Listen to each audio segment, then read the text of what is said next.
berbicara masalah sejarah atau tentang sejarah Kiai Wahab Hasbullah tentunya tidak bisa dengan waktu yang singkatnya, akan tetapi ya beberapa sampai sehari 2 hari mungkin masih kurang untuk membicarakan kehidupan dan perjuangan beliau.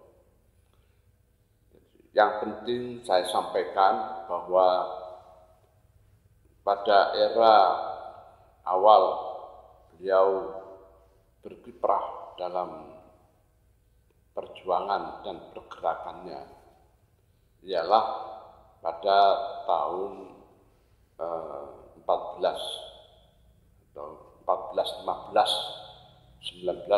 atau 1915 itulah mulai awal beliau bergerakan di tanah air sepulang dari belajar di Saudi Arabia. Jadi ketika kembali dari Mekah pada tahun 1914 itu beliau langsung pada tahun 1915-an beliau sudah mengadakan suatu pergerakan kecil-kecilan dalam arti mendirikan suatu kelompok diskusi. Jadi beliau itu awal perjuangannya dari diskusi-diskusi tentang pemikiran-pemikiran bagaimana supaya bebas daripada penjajah atau merdeka dari penjajahan. Oleh karena itu beliau terus mengadakan suatu klub diskusi klub. Nah itu namanya Tasfir Afkar. Dari sini awal Kiai Wahab untuk memulai pergerakan perjuangan beliau, yaitu dengan membentuk kelompok diskusi yang namanya Tasfir Afkar. Artinya taswir afkar itu adalah gambaran pemikiran-pemikiran yang bergolak pada saat itu. Maka beliau bersama dengan tokoh-tokoh di Surabaya itu diantaranya tokoh dari kelompok sekarang Muhammadiyah, kemudian kelompok dari pesantren, kelompok dari NU belum berdiri. Nah, itu maka intinya bahwa itu pergerakan Wahab untuk mencari pemikiran bagaimana supaya terbebas daripada penjajahan dan menuju suatu kemerdekaan. Terus kemudian pada tahun 1916 beliau mendirikan semacam pergerakan masyarakat, kelompok masyarakat, yaitu namanya Nahdlatul Wathon.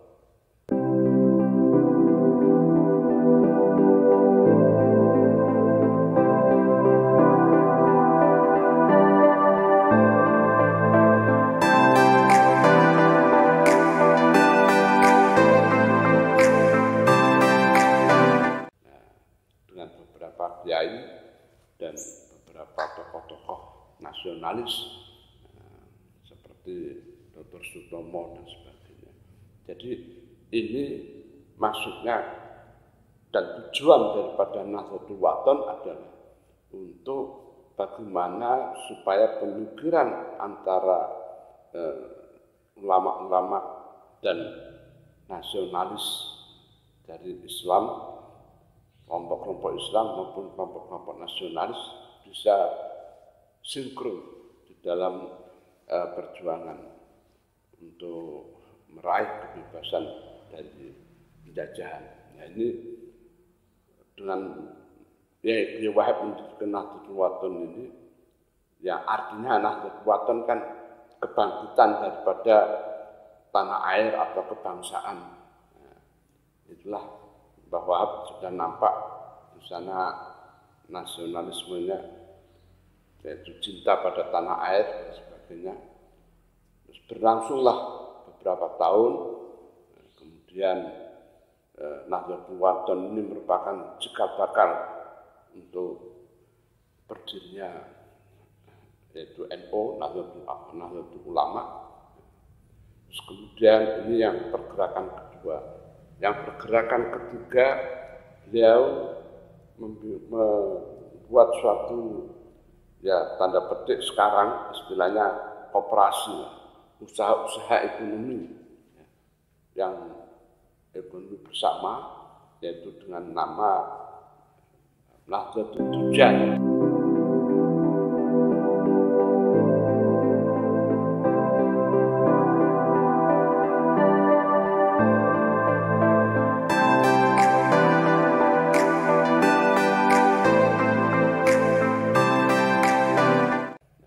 Nahdlatul Tujar artinya kebangkitan para pedagang Islam tentunya. Yang pendirinya adalah Hadratus Syekh Kiai Hasyim Asy'ari, Kiai Wahab, Kiai Bisri. Inilah beliau pada tahun 1918 itu sudah ada sirkah atau syarikat pedagang-pedagang ulama ini atau dari kaum pesantren. Disinilah kemudian Kiai Wahab ya dengan Mbah Hasyim dengan Kiai Bisri ini antara lain beliau menangani masalah pengiriman beras ke Surabaya dari Kediri, dari Jombang, kemudian begitu juga ya bahan pokok dan sebagainya. Inilah berjalan beberapa tahun, kemudian kegiatan perjuangannya Mbah Wahab yang tadi pertama Taswirul Akar, kedua Nahdlatul Wathon, ketiga yaitu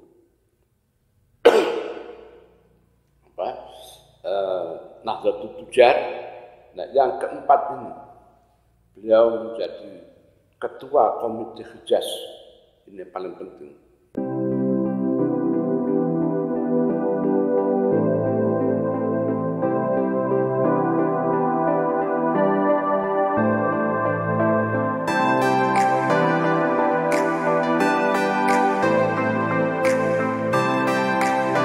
Itu sekitar tahun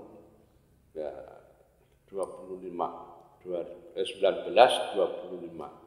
Jadi beliau ini berkumpullah atau mengumpulkan kiai-kiai di Surabaya. Kemudian kiai waktu itu ya kiai Jawa, belum ada Sumatera dan sebagainya, belum ada, masih kiai Jawa, mulai dari Banten sampai pada Banyuwangi, itu berkumpul di Surabaya menanggapi bagaimana dengan kondisi situasi di negara Saudi Arabia, di Mekah, atau negara waktu itu negara Hijaz. Nah, kemudian karena raja dikudeta, yaitu diambil alih oleh seorang yang bernama Raja Saud Abdul Aziz Ibnu Saud ini, maka yang mana paham keislamannya adalah ya terkenal sekarang namanya Wahabi. Maka semua apa yang ada di Mekah, baik itu cara ibadah, baik itu ada kelompok-kelompok pengajian yang bermadhab, mazhab Imam Syafi'i, Maliki, Hambali, dan Hanafi, maka dibubarkan, tidak boleh. Begitu juga situs-situs peninggalan itu juga dibersihkan, semacam ada mimbar, terus ada bahkan sampai Hijri Ismail mau di bumi hanguskan karena dianggap musyrik atau khurafat dan sebagainya. Itu kemudian sampai kepada ada perencanaan makam Rasul mau digusur. Nah, dengan demikian maka para ulama Jawa tadi berkumpul. Di situ ada dari Kudus Kiai Asnawi, kemudian Yai Hasyim Asy'ari, Hadratus Syekh dan semuanya berkumpul. Maka sepakat membuat namanya Komite Hijaz. Komite Hijaz itu panitia untuk masalah di Saudi Arabia, Hijaz. Itu di antara Komite Hijaz ini isinya ialah protes, artinya isinya itu menyampaikan kepada raja supaya hal-hal yang sifatnya peninggalan dari sejarah Islam itu tidak dihanguskan dan bisa melakukan jamaah haji yang dari luar negara Saudi itu bisa melaksanakan meskipun dia bermadhab yang ibadah-ibadah haji atau ibadah lainnya di Mekah, di Masjidil Haram dan Masjidil Madinah itu bisa melakukan dengan kepercayaannya yaitu bermadhab. Itulah diantara perjuangan Komite Hijaz. Kemudian Kiai Wahab sepakat kiai yang kumpul bahwa Kiai Wahab ditunjuk supaya berangkat ke Saudi Arabia, kalau salah dengan Syekh Naim, ada 3 orang. Nah, berangkatlah beliau ke Saudi membawa surat pernyataan atau surat protes dari ulama Indonesia, dari kaum muslimin Indonesia. Maka ini perjuangan yang paling berat bagi Mbah Wahab karena harus pergi ke Hijaz dan di sana alhamdulillah bisa diterima oleh raja, tapi ya prosesnya sampai ada 1-2 bulanan baru diterima. Kemudian disampaikanlah dan akhirnya dibalas oleh raja, ya diantaranya memberikan kebebasan untuk melakukan ibadah masing-masing jamaah dengan sesuai dengan mazhabnya. Nah itulah, jadi diperbolehkan. Makam Rasul juga tidak ada dibongkar dan sebagainya. Saya rasa itu sejarah bahwa 4 pokok yang paling penting sebelum kemerdekaan. Kemudian ini saya ulangi lagi bahwa setelah selesai panitia Hijaz atau Komite Hijaz ini pulang Kiai Wahab ke Jawa, maka berkumpullah kiai-kiai. Di sanalah kemudian usul dari Mbah Wahab atau beberapa kiai bahwa Komite Hijaz ini tidak usah dibubarkan. Nah, artinya dilanjutkan untuk membuat Jam'iyah. Nah, disinilah maka berdiri Jam'iyah Nahdlatul Ulama. Dari situ tahun 1926 itu sepulang dari Komite Hijaz. Saya rasa ini yang paling penting sejarah tentang Mbah Wahab, yaitu berdirinya Nahdlatul Ulama dan kemudian Kiai Wahab lah inisiator dari berdirinya Nahdlatul Ulama itu. Kemudian setelah proses terus pengembangan organisasi NU ini, maka sampailah ke seluruh Nusantara dan alhamdulillah pada kemerdekaan, menyongsong kemerdekaan Indonesia itu Mbah Wahab telah beberapa ulama wajib fardhu ain untuk melawan penjajahan. Maka fatwa inilah dari Nahdlatul Ulama, maka semuanya bergerak warga NU termasuk pemuda-pemuda NU. Ketika itu pemuda NU pada tahun 1945, kemudian pada tahun 1928, artinya pada tahun 1948, yang mana ada rencana mau kembali penjajah ke Indonesia lagi. Nah, inilah maka peranan Mbah Wahab, yaitu membentuk bersama-sama dengan yaitu Hizbullah, pasukan bela negara yang namanya, yaitu tentara Hizbullah yang melawan untuk para penjajah yang pada tahun 45, dan begitu juga agresi kedua yaitu tahun 48.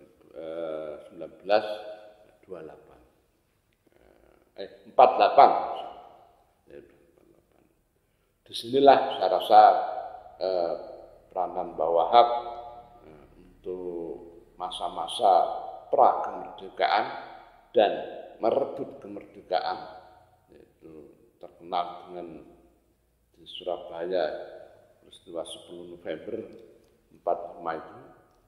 Itulah kedudukan Mbah Wahab, dan posisi Mbah Wahab adalah sebagai komando ulama mujahidin.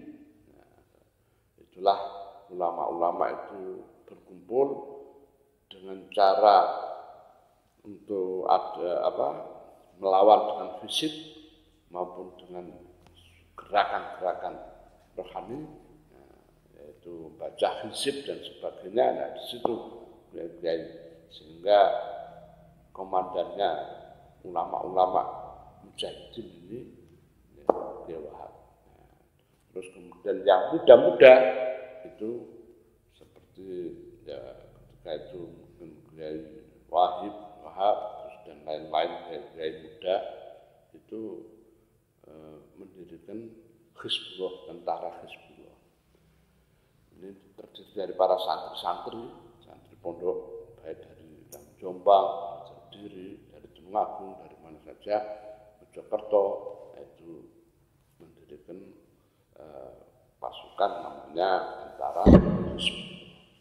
Itulah diantara yang penting untuk sejarah Mbah Wahab. Dan kemudian NU berdiri dan sampai kepada kemerdekaan. Terus pasca kemerdekaan, Mbah Wahab terus bergerak untuk membentuk pergerakan yang sifatnya untuk mengisi daripada kemerdekaan itu. Saya rasa ini, dan yang penting Mbah Wahab telah berpesan kepada saya dan putra-putranya dan semuanya masyarakat. Sering beliau itu memberikan semacam tausiah, memberikan nasihat dan sebagainya. Beliau antara lain memberikan nasihat bahwa kalau kamu ini bahasa aslinya ya. Jadi hasib, kalau kamu ingin diperhitungkan orang atau siapa sajalah yang ingin diperhitungkan orang lain, baik kawan maupun lawan, itu harus dimiliki tiga hal. Pertama, harus mempunyai ilmu. Kedua adalah harus hidupnya cukup atau kaya. Yang ketiga, harus sakti, dalam arti bahasa beliau adalah jaduk. Jaduk itu artinya enggak mempan, disantet enggak mempan, bacok, mempan, itu jadul. Ini maksudnya bertawak. Kalau sekarang istilah saya ya bertakwa pada Allah. Jadi 3 hal ini kalau kamu miliki, insya Allah akan jadi orang yang dihormati, dihargai, dan diperhitungkan orang lain. Saya rasa itu pesan bahwa yang sampai sekarang mengyang-nyang. Meskipun, nah terus kemudian saya tanya, nah kalau tidak bisa 3, gimana Pak? Ya 2 dari 3 itu yang dimiliki. Nah kalau tidak bisa 2 dari 3 itu, ya 1 saja masih diperhitungkan. Entah ilmunya, kayanya tidak seberapa, ya kesaktiannya biasa-biasa saja, itu masih diperhitungkan. Atau sebaliknya, ilmunya biasa-biasa saja, tapi dia orang kaya, apalagi bahasa sekarang konglomerat, masih diperhitungkan. Nah begitu juga kalau tidak punya ilmu, kaya tidak, dia punya ilmu, yaitu kesaktian dalam arti mungkin ya semacam sekarang itu ilmu-ilmu ya bela diri atau apa yang sifatnya kekuatan untuk ya boleh dikatakan apa dukun atau bagaimana, punya ilmu yang sifatnya pengobatan dan sebagainya masih tetap dibutuhkan.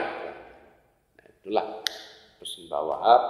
Terus kemudian Mbah Wahab ini memang cerita dari seorang yang sumbernya terpercaya bahwa ketika Kiai Hamid Pasuruan itu cerita kepada masyarakat waktu tamu-tamunya, kalau seandainya kata Kiai Hamid Pasuruan almarhum waliullah, kalau seandainya saya atau kita semua berdoa minta Allah hujan, Kiai Wahab sendiri aja minta pada Allah tidak hujan, itu akan tidak hujan atau dikabulkan permintaannya Kiai Wahab. Itulah cuplikan pepatah atau kata-kata Kiai Hamid Pasuruan. Juga ada tamu yang sowan kepada beliau mengatakan demikian. Kemudian di sisi lain bahwa kesaktian Mbah Wahab itu ketika ada Jepang, tentara Jepang datang ke Tambak Beras, ke Jombang mencari ya, Kiai Wahab mau ditangkap. Terus kemudian Tambak Beras sudah dicari tiap rumah dan di rumahnya itu sudah diobrak-abrik cari Kiai Wahab, tapi tidak ketemu. Nggak tahunya Kiai Wahab itu ke masjid, ada di masjid. Nah, di masjid mimpin santri untuk baca wal habib. Nah, itulah. Dengan baca wal habib itu alhamdulillah barakah salawat pada Rasul dan Allah, doa kepada Allah, maka seolah-olah tidak kelihatan Jepang itu, sehingga selamat Mbah Wahab tidak bisa ditangkap. Itulah cerita dari seorang sumber yang terpercaya, yaitu Ibu Wahibah. Ibu Wahibah itu putranya Kiai Wahib. Beliau cerita ya tentang kesaktiannya Mbah Wahab, di antaranya atau antara lain ketika kejadian Jepang menangkap Mbah Wahab yang akhirnya gagal, tidak bisa menangkap karena tidak ditemukan Mbah Wahab. Saya rasa itulah yang paling penting untuk saya sampaikan. Dan demikian. Wassalamualaikum warahmatullahi wabarakatuh.